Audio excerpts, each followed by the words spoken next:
I didn't set out to write a film script. First and foremost, I'm a storyteller, so I always start with the story.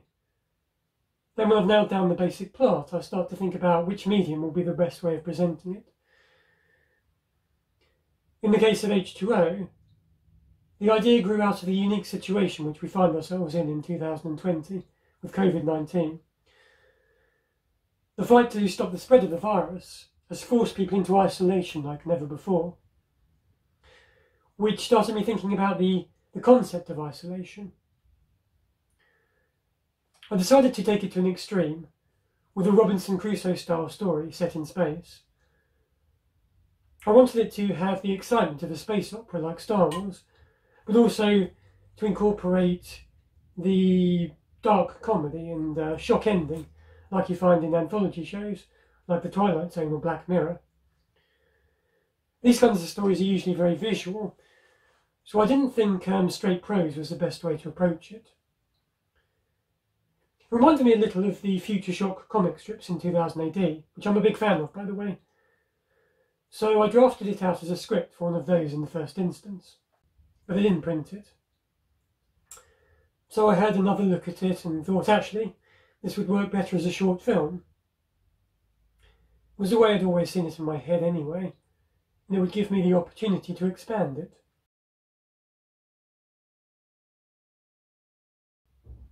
Like a lot of writers, I suppose one of my biggest issues is time, and this was definitely true with H2-O.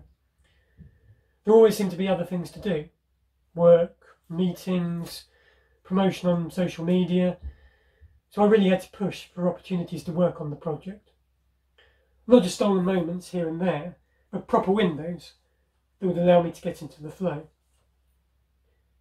In terms of the story, I suppose one of the biggest challenges was finding ways to convey information without dialogue, since the main character, Striper, spends a lot of the film on her own.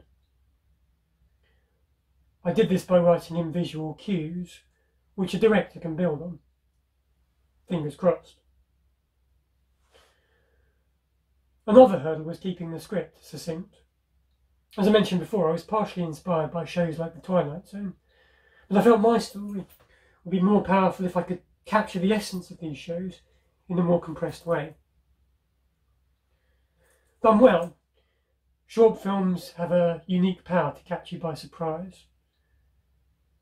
With H2-O, it was tempting to go off on tangents, to get distracted by trying to paint a vivid picture of the world where Striper gets marooned, or to get bogged down in details about her character.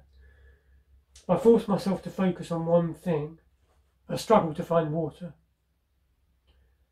My aim was to create a script where every moment matters, and the final moment is a punch in the gut. Hopefully that's what I achieved.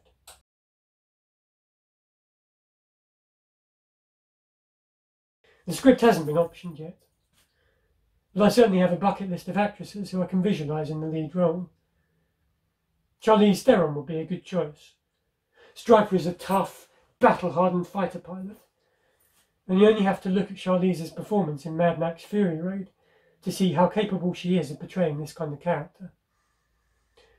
Katie Sackhoff would also make a good job of it, having played a not too dissimilar character in Battlestar Galactica. Lucy Liu and Zoe Saldana are also great in these kinds of roles. There's no particular requirement about age either, so a slightly older actress like Sigourney Weaver could also fit in nicely. As I said though, that's a dream list, and the chances of any of them actually signing on are probably pretty slim. And having said all that, for practical reasons, the film is probably most likely to be made as an animation, which I think would work really well, whether it be in the traditional style like Treasure Planet or The Iron Giant, or something more stylised like the mysterious geographic explorations of Jasper Morello. In which case, getting good artists to bring the characters to life visually will be as important as finding good performers.